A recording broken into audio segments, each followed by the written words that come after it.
Our next talk is a tale of one software bypass of Windows 8 Secure Boot with Yuriy, Andrew, and Alex. And I want to remind everybody there are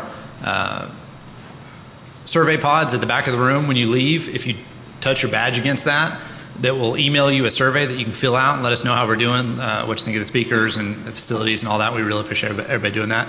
Also, at the end of the talk, if you have questions, there's a microphone over here, just to make sure everybody's able to hear you. Thanks. Yuriy? Thanks, Nathan.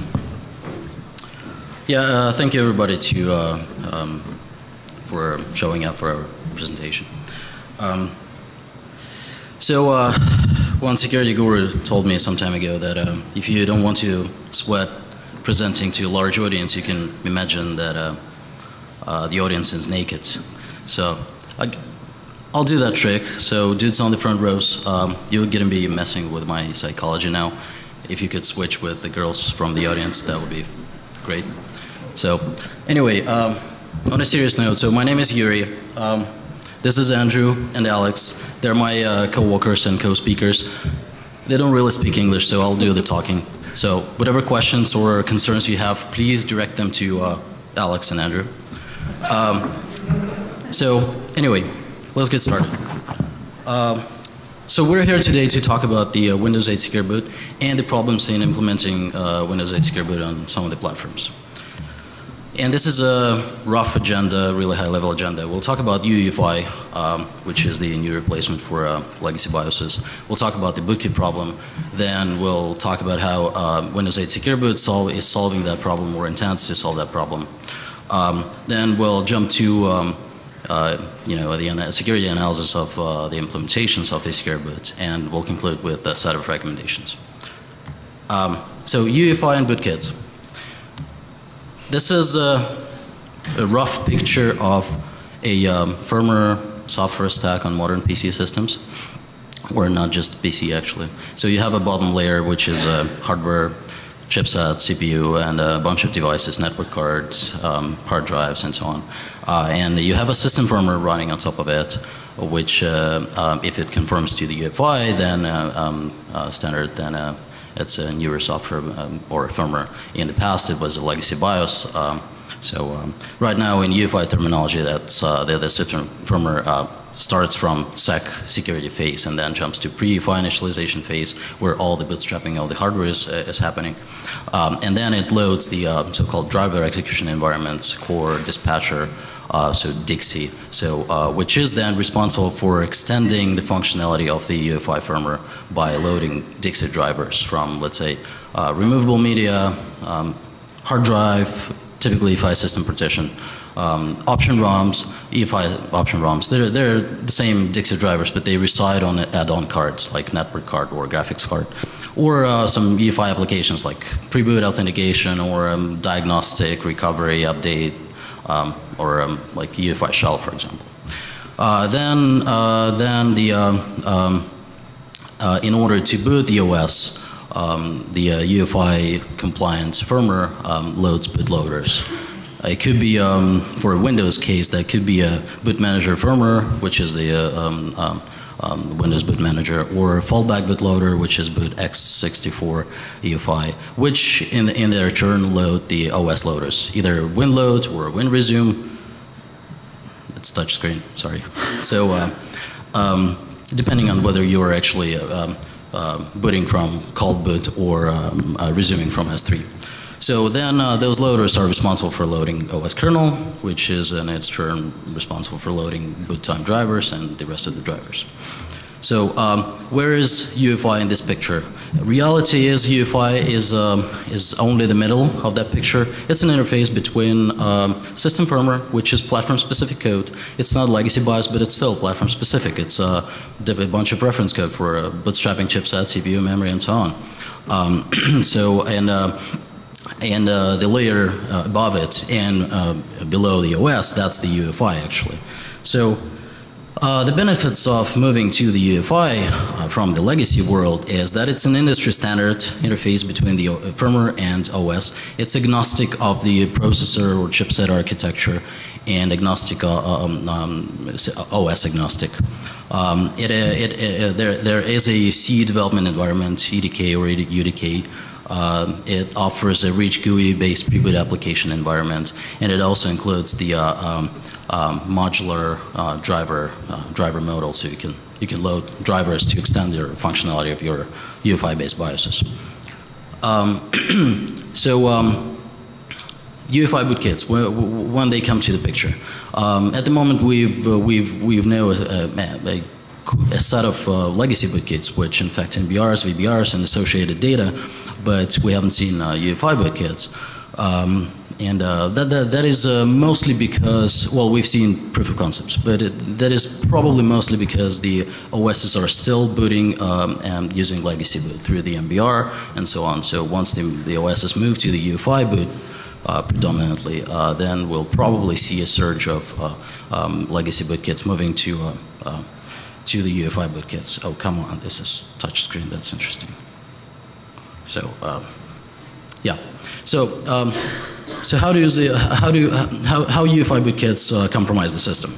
Assume you've got infected by browser exploit or browser plugin exploit or something. So you have malware on the system, which then can, for example, replace the one of the UEFI bootloaders, fallback bootloader or Windows Boot Manager. That has been actually demonstrated as a proof of concept in a couple of publications. So, for example, the replacing Windows Manager on the EFI system partition on the fixed drive, it was demonstrated by in the paper by ITSec. Replacing fallback bootloader, it's what Dreamboot is using in their proof of concept. In addition, the exploit could actually add their own bootloader instead of replacing one of the existing bootloaders. In order to do that, the exploit would need to do some additional actions like modify some of the EFI system variables, like boot order or boot 1, 2, 3, 4, and so on variables. The other way to install UEFI bootkit would be, instead of replacing bootloader, the exploit could add the Dixit driver, which will get dispatched before the bootloader. And drop that Dixie driver on a EFI system partition or even removable media. So that, in order to do that, and typically that wouldn't involve patching the BIOS, right? That would be non-embedded Dixie driver, and that would also require changing some variables like driver order and driver 0, 1, 2, 3, and so on. The other option for UEFI bootkits is to replace UEFI-based option ROMs in one of the add-on cards, not embedded. Let's say for a network card, you can see that the network card is in red here, so it kind of shows that the exploit first has to compromise the option ROM on that network card, and this option ROM will get loaded, will get dispatched by Dixie. So that has been demonstrated by Snare last year at Black Hat on MacBooks. So those are and there are some additional options. For example, the exploit could replace the OS loaders, WinLoad, WinResume. It's a little bit up on the load chain, so that might be not that attractive. But anyway, or the exploit could patch the GUID partition table, GPT, on a hard drive. So there are multiple options for bootkits to get installed. And so once the exploit installed the bootkit, then obviously you cannot guarantee any other boot of the OS. Any further OS component or even firmware component is now compromised and under the control of the bootkit. And more importantly, the bootkit is persistent, so there's no need to run the exploit every time. The bootkit is there forever. You reinstall the OS and the bootkit is still there. And this is an example of our proof of concept bootkit running on the one of the systems that we'll be showing demo on. I'll pause for a couple of seconds. In the recent government leaks, that's an important message, right? So. All right. So like I said, we should expect UEFI bootkits or legacy bootkits move to the UEFI bootkits as soon as the OS has moved their legacy-based, MBR-based boot to the UEFI boot. That's the natural evolution of the bootkits. We'll see them soon.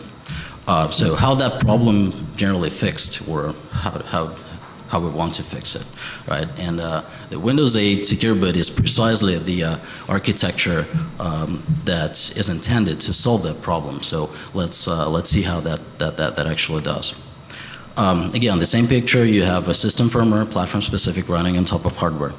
And this is a root of trust, because this is this system firmware initiates the the secure boot checks, right? So, but the reality is, while this is a root of trust and is supposed to be immutable, the reality is it's just a software on a non-volatile memory, typically a SPI flash, and it has to be updated. It has to be updatable. You have to be able to patch it. So, and that's why, in order for this piece of software to be immutable, it has to rely on that the update mechanism is secure, or let's say signed. So it has to use signed UEFI-based capsule updates, for example.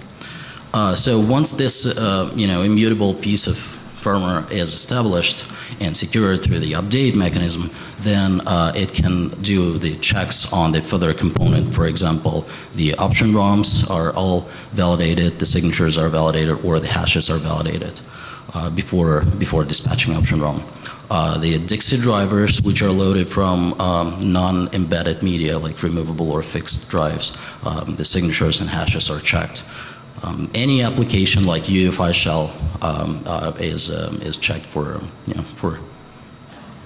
signature of it is checked, and more importantly, the OS and bootloaders are also verified before they're loaded and executed. And this is what UEFI Secure Boot is, right? But now we have to continue that chain of verification up until the OS and even further. So the bootloader typically verifies the signature or the hash of the OS loaders, like when load, when resume, which in its turn verifies the kernel, including early launch anti-malware module, which allows antivirus companies to sign their module with Microsoft and load before any boot time driver is loaded, so that they could check those drivers. So.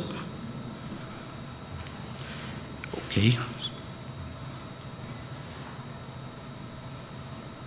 Yeah, and the OS kernel then is responsible for enforcing signature checks on the OS drivers.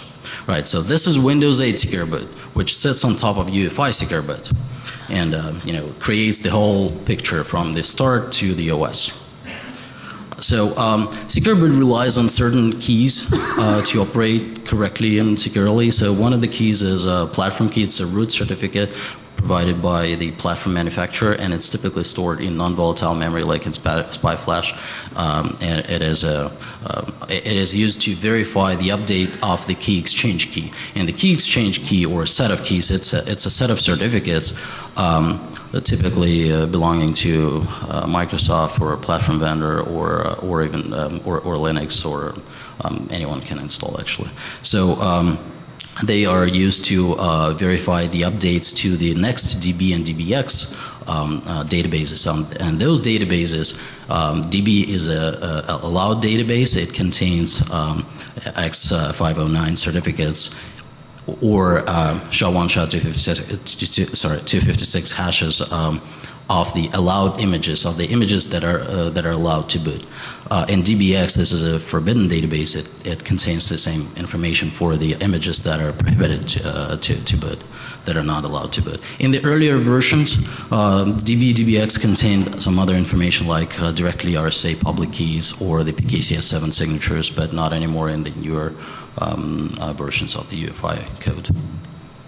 So, and there are, in addition to keys, there is some configuration, non-volatile configuration that Secure Boot relies on, and that configuration has certain protections. So let's talk about that. Well, first, the non-volatile UEFI variables. Those are variables that are stored in the NVRAM.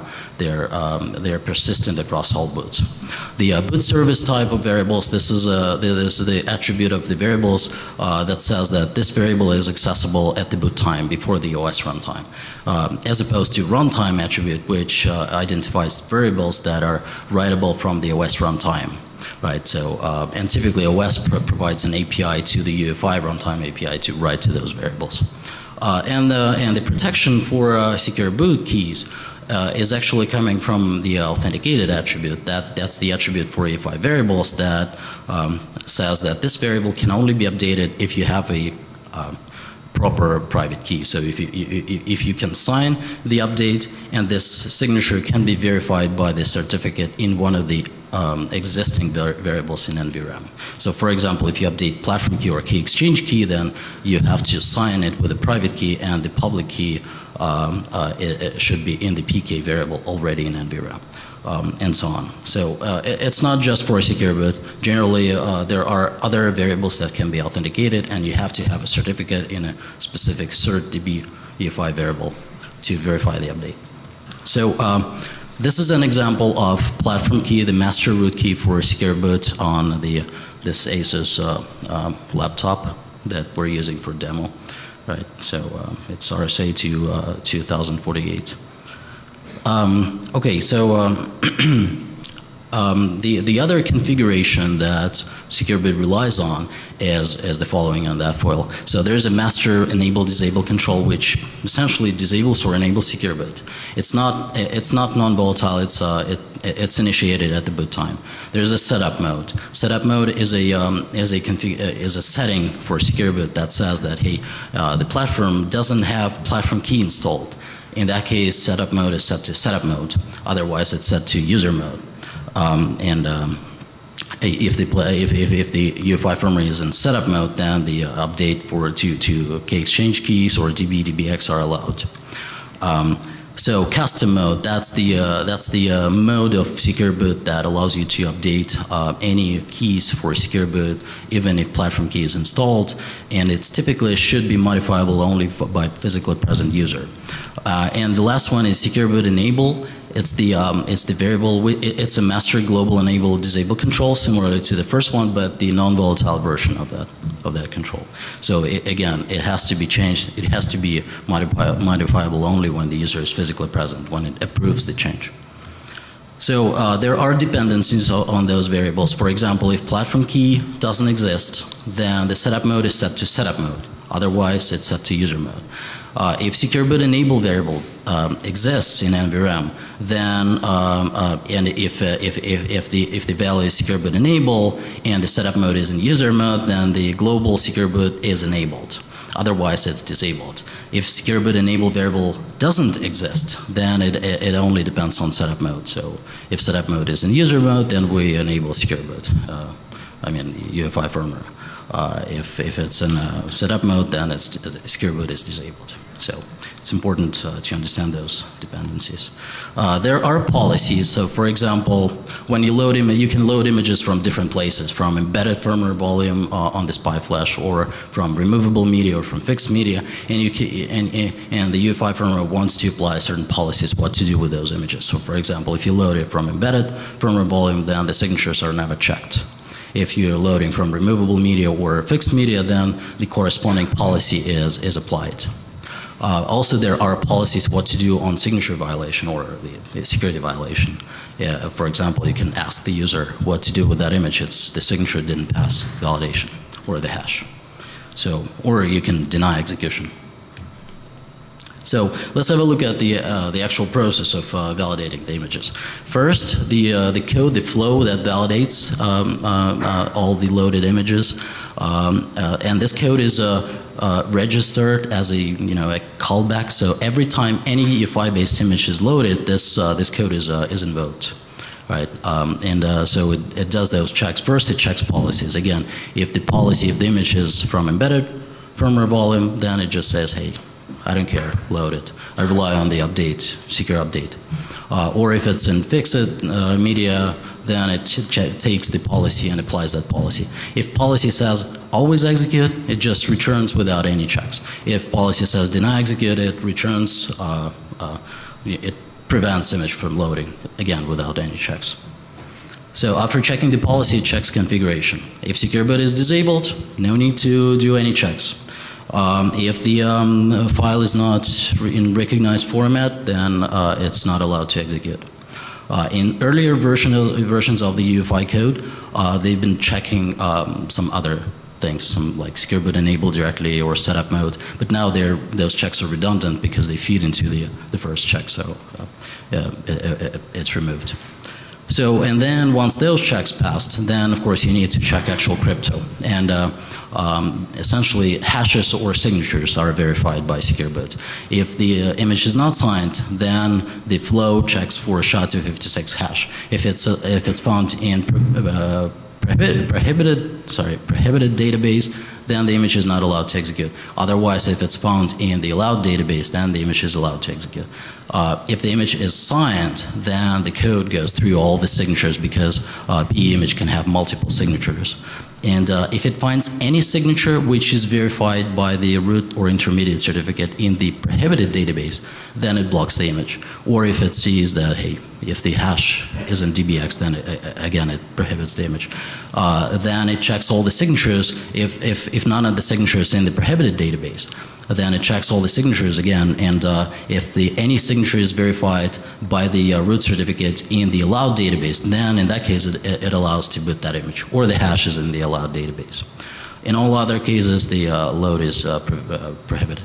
This is the latest version, well, at least a couple months old, and the flow is changing over time. So in the past, the biases could be built on a slightly different version of the UEFI in reality. So. And this is the secure boot in action on this laptop. So when we try to replace the UEFI, the bootloader, for example, with our bootkit without compromising secure boot first, then we got that screen and we cannot load our bootkit. So as you can see, the Windows 8 secure boot is a pretty important protection against the bootkit problem. So we need to make it, we need to make sure that it's implemented correctly. And with that, we're jumping to attacking Windows 8 secure boot. So, as a brief disclosure, the issues are in the implementation of secure boot on specific certain platforms, not in the core UEFI or Windows 8 secure boot. So, this is the easy and universal exploit against secure boot. All you need to do is go reboot your system, enter BIOS setup screen, and there's an option, disable secure boot, so you can click it, disable secure boot, and now you have secure boot disabled. Right? Of course, you need to brute force the key combination to enter a setup screen because all the platforms implement differently, so that's the protection, right? So anyway, I'm messing with you. So this is physical access, right? So secure boot does not prevent physical access attacks. You should be able to go into BIOS setup screen and disable it because you want to run some type of other OS like Linux or whatever. So you need to have a capability to disable it. So it was a joke. So let's get to actual attacks. So attacks are considered in scope are software attacks, basically malware. We think of secure boot as something monolithic, like from Microsoft, developed by Microsoft, and it may have bugs, and bugs will get fixed, and everything will be fine, right? Or at least maybe not that monolithic, but again, monolithic Windows 8 secure boot relying on monolithic UEFI secure boot, but in reality, the picture is different. You have multiple BIOS cores from multiple BIOS vendors, and they implement secure boot differently, slightly differently, maybe not that drastically like I'm showing in the foil, but still differently. And even that net close because we have platform vendors which develop their own BIOSes slightly differently, including secure boot, and configure secure boot slightly differently, and plus they use different BIOS cores. So the picture is much more complex and more interesting than just a monolithic implementation as we may think of it. So based on that picture, you can always conclude that Windows 8 secure boot only secure when all platform vendors and BIOS vendors do a couple of things correctly, and those are a couple of things. They allow signed UEFI firmware updates, only signed updates. They protect the UEFI firmware in SpyFlash from direct modification. They protect the firmware update components because since you sign updates, you have to protect the code that does the update. So if it's either in the SMM or early in the Dixie phase, right? They program spy controller and the flash descriptor correctly. They protect the secure boot enable and all the keys for a secure boot in NVRAM. They implement variable authenticated in the SMM and the physical presence checks required to update some of the variables, right? They protect the set variable API. They securely disable compatibility support module, which allows you to boot legacy OS or legacy option ROMs on top of UEFI BIOS. You know, they disable loading legacy option ROMs and the MBR boot. So they configure secure boot secure image verification policies. They build their platform firmware using latest UEFI EDK sources. They correctly implement signature checks and crypto functionality and not introduce a single bug in all of this. So there's a couple of things that every platform manufacturer has to do in order for a secure boot to be secure. And you know what? Microsoft actually thought about most of them, and they've created a Windows 8 hardware certification requirements, which states most of those requirements. For example, when secure boot is enabled, CSM must not be enabled, right? A secure boot must be rooted in the protected ROM-based platform key. The problem is, well, this is a requirement document. Reality is this is a Microsoft wish list. Right, and the platform vendors do not necessarily adhere to those requirements. So, we're getting to, you know, the weak chain, right, of the whole secure boot implementation. So, for example, let's take the first requirement. What if UEFI BIOS updates are not signed? Well, obviously now you're breaking that static core root of trust core root of trust immutability, you know, protection. So you can now update your firmware, including the Dixie image verification lib driver, which is actually responsible for enforcing signature checks just directly in the ROM. So that's a problem. But on this system, we have a you know, implemented UEFI firmware capsule updates using RSA to 2048 and SHA-256. So we are out of luck here. But let's check one little thing. Let's just try to directly write to the firmware code on the SPI flash. And the bottom, the top of that screenshot shows that, hey, we've dumped some of the contents of the BIOS region in SPI flash, and it's all Fs. Then we try to write to it, and you can see that we actually succeeded writing some bogus data, and the data shows that I'm in your BIOS, don't worry, your OS boot has been secured, Black Hat 2013. So we, or the vendor, went to all the pain to implement signed BIOS, UEFI BIOS updates. But the firmware is directly writable. What's the point? Well, there's definitely something can go wrong with that setup, right? So, for example, malware can patch directly the code without going through the update mechanism. So let's see how that exploit works. So you've got an OS exploit, and the firmware is not protected in ROM. So the exploit will go to the directly to the SPI controller, talk to it through you know, configuration registers in MMIO or PCI config space, whatever. We'll program that SPI controller. We'll issue a set of SPI writes and modify directly the firmware on the SPI flash or the NVRAM with all the keys, right? So then after that, the exploit would install the bootkit. And of course, since the firmware, the root of trust is not really, it has been corrupted or modified, then it will not enforce that the bootkit signature checks. So the bootkit will load, and the bootkit, of course, will not enforce any checks on the further components. So now we've got a full boot compromise. So what are the strategies that the Dixie, that the exploit could take? First, it could patch directly the code that actually verifies the signatures, but it's platform specific. It's specific on the version of ADK used to build the firmware. It's specific on the BIOS version or BIOS core version. So it's doable, but relatively complex. So in addition, instead, the exploit could replace or add the hash of the bootkit or the certificate in the DB allowed database. So now your bootkit is in the allowed database. It is a generic platform independent exploit, but can be easily found by just dumping that DB database and checking for signatures. So anti-malware solutions can easily find that. Similarly, the exploit could add the root certificate into the key exchange key variable, or even the platform key, replace platform key with the bootkit's platform key. And in that case, the signature of the bootkit will be correct. But again, same arguments. It's relatively easy to spot that.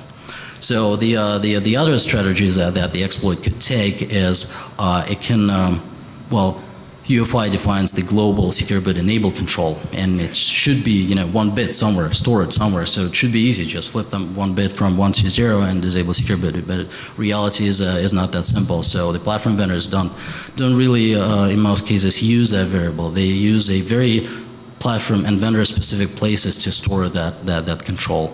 And basically, if they're using other EFI variables, then you have to parse the proprietary NVRAM format, and sometimes that's pain in the butt. And even in addition to that, they can actually store multiple copies of that thing in their proprietary NVRAM.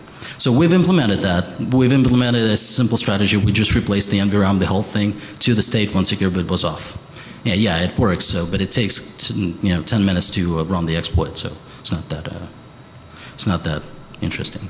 So and we did parse the proprietary format for most of the BIOSes out there. So this is the proprietary format of the NVRAM on that ASUS system.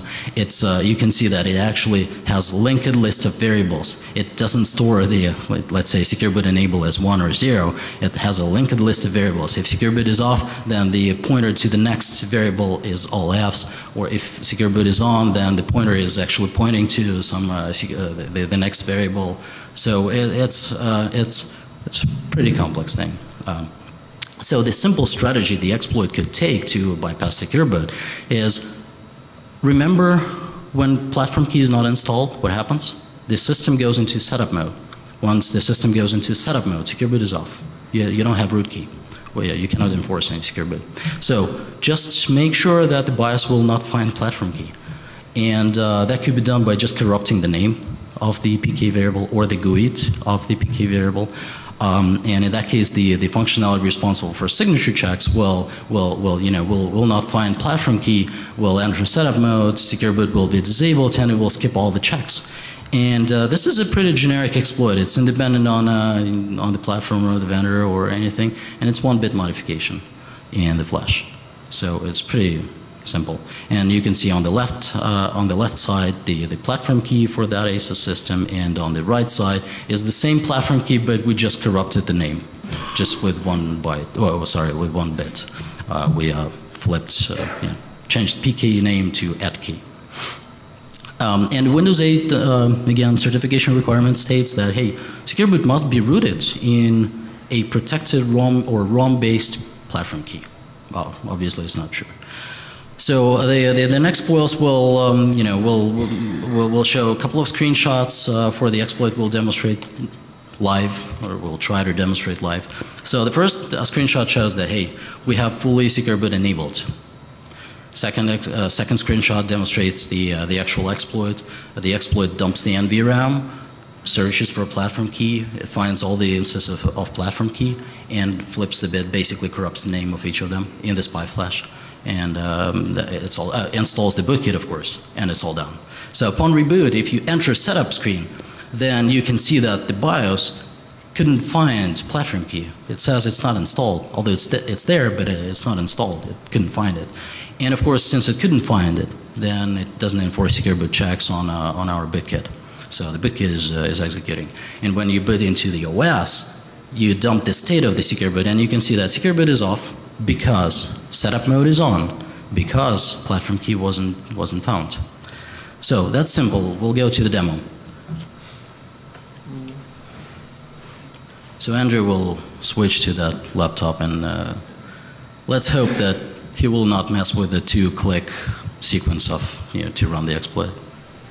Should I show the PowerShell? No. Just exploit? Just the exploit.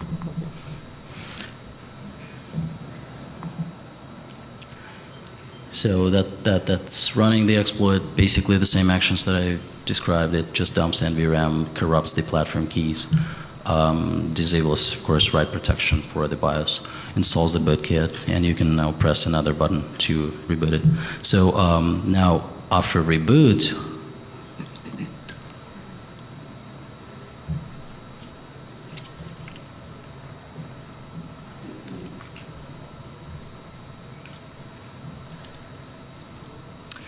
you can see the bootkit was executed without secure boot checks. And, thanks. And by the way, they did all the work. I do the talking. So, yeah. So while he is booting, he'll show PowerShell. But let me continue for the sake of time. So you can see that if the UEFI firmware is not adequately protected, either in the ROM or during the update process, then subverting UEFI secure boot is as possible, but it's not the only thing you should worry about, because the static root of trust for measurement. Oh, okay. I've been actually going through foils, but haven't switched them. All right. So PowerShell.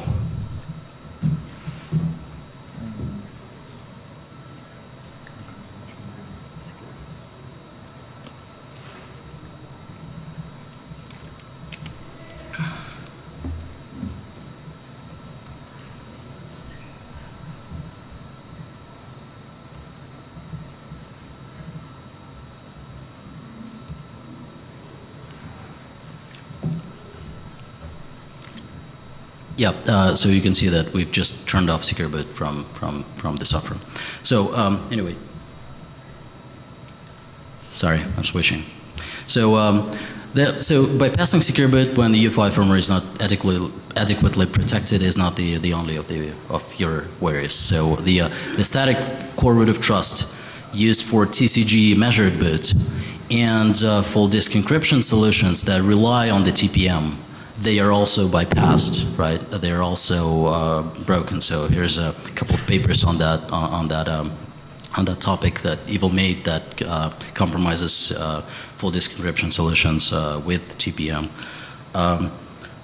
So the other thing is you can have a malware in your BIOS, even without compromising secure boot or the TPM, right? You can have malware in your BIOS, or as one of the recent government reports told, extremely persistent malware. That's the report where they destroyed a whole bunch of hardware because of the simple malware. So extremely persistent malware. Yeah, I mean, I agree with that. It's if you do whatever you want, you reinstall the OS, the malware is still there. So so that exploit that we showed, it requires kernel mode exploit. Obviously it's important. You got persistence, you got compromised, you compromised everything below the OS, including any security solution on below the OS. But still, it's a kernel. It's not that interesting. So why not we just go and from user mode modify one of the keys used for secure boot? And if you recall that the keys are protected, they are authenticated variables, so you have to sign them. You cannot just go and directly modify them through the Windows API. The access is denied, right? You have to sign the updates. But we still want user mode exploit. And at the moment we are in the progress of coordinating disclosure with affected BIOS and platform vendors of the multiple findings that we've found during our research. So unfortunately I won't be able to provide the details, but I can offer a demo. And the demo is the same exploit bypassing secure boot, but without any kernel exploit, just a user mode exploit. So I'll do the demo on this laptop as a video.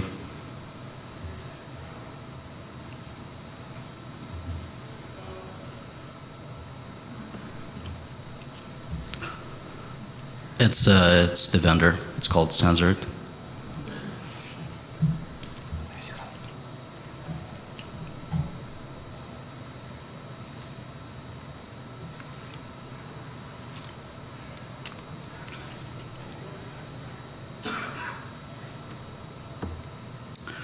Alright, so we're booting Windows 8.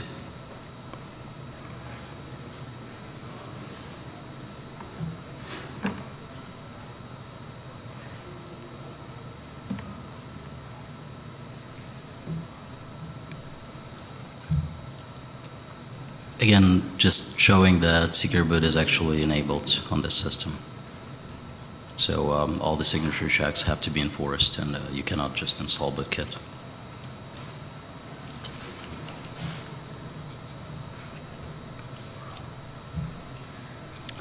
Okay, so it's enabled.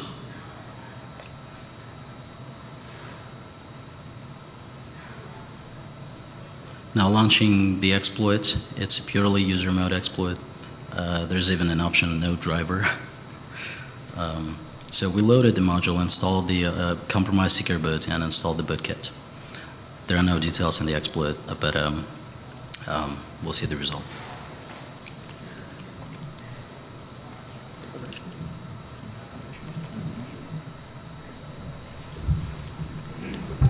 Again, we've booted bootkit with despite secure boot on this censored vector vendor.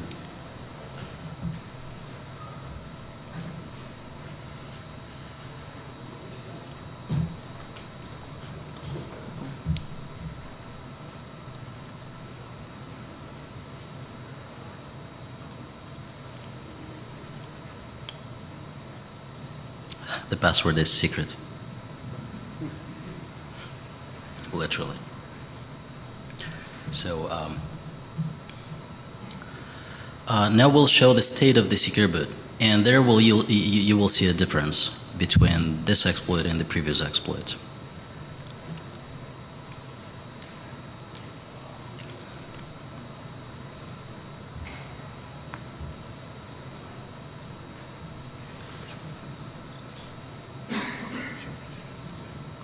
So you can see that secure boot is now on. It's actually enabled, as opposed to the prior exploit which showed that it was disabled. So we haven't turned it off. We haven't done anything. We've just compromised it, and the state is showing that it's all on and everything is fine. So none of the antivirus malware would be able to figure this out, I guess.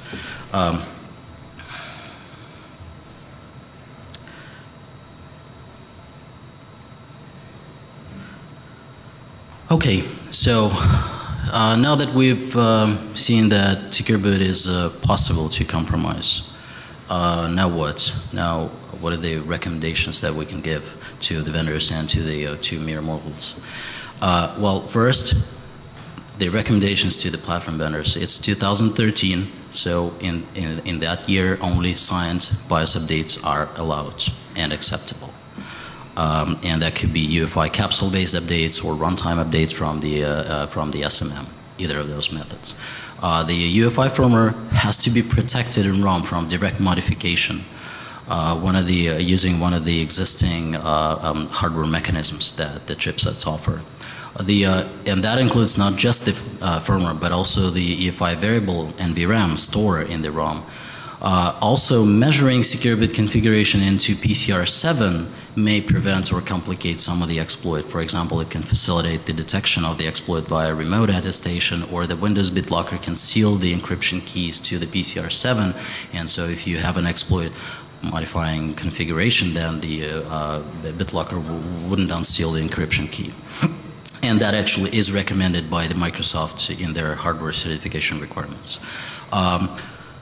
For general end users, make sure that when you buy the system, buy it with the Windows 8 logo, because there is a better chance that the system adheres to the hardware certification requirements, including security requirements for the secure boot. You can check that the update firmware is signed. Disclaimer: you can break your system by bad BIOS update, of course, but basically, just when you get a BIOS update, corrupt it somehow and feed it to the update utility. If it passes the update, you're in trouble. Ask if the platform vendor and how they adhere to the recent NIST BIOS security guidelines, because those guidelines specifically, tell you how to protect the BIOSes. And those are acknowledgements. I'd like to thank you guys for showing up here for our presentation. I'd like to thank Black Hat Committee and Review Board. I'd like to thank certain people, specifically Bruce Monroe for coordinating disclosure and MSRC and Secure Boot team from Microsoft, and certain people who actually helped and supported this work. Don't miss these talks. They're relevant, or they're just cool, or from cool people. Thank you.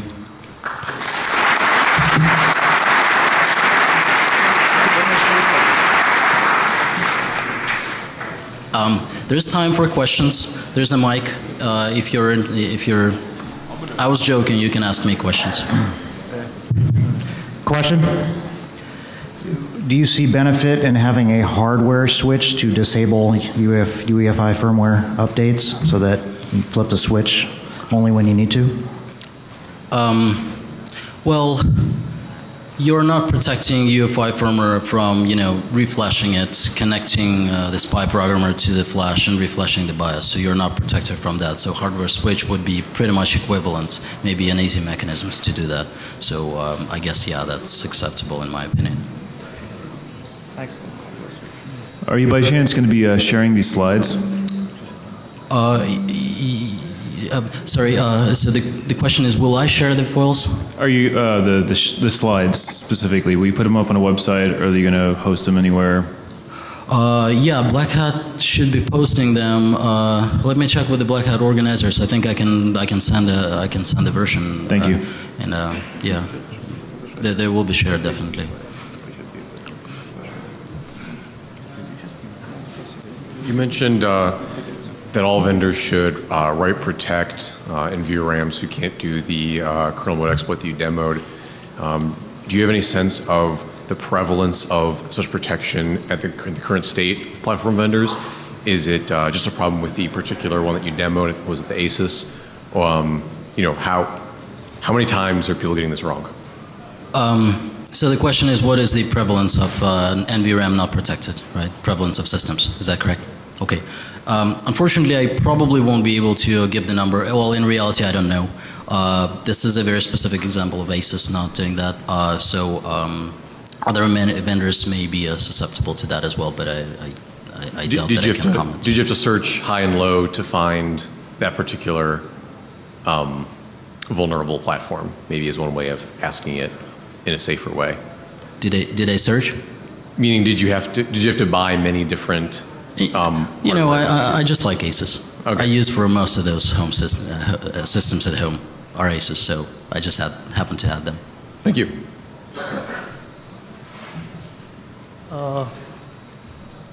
I haven't worked much in this area, but I've heard about TPM. Using TPM, you can store the keys in the hardware registers itself, and TPM while booting up can check up the integrity of UEFI firmware. So is that covered, or? Can I repeat the question? So basically, your question is whether TPM and the storing of the keys in the TPM would help here. Yes. Well, as you can see, that the TPM relies on a certain, it's called static core root of trust for measurements. So a certain immutable piece of firmware that launches first, and it has to be protected, because if it's modified, then you control whatever data is in the TPM. And in that case, if the UEFI firmware is not protected, including that initial piece, it's in UEFI world it's called startup module. In legacy world that was called boot block. If it's not protected, you can modify it. Then using TPM wouldn't help. Okay, so it's a kind of never-ending process, because gaining the root of trust is really difficult here, right? I'm really sorry. Could you repeat that? Gaining the root of trust is the problem here, because you can never establish that root of trust thing. Yeah. Thank you. Sure.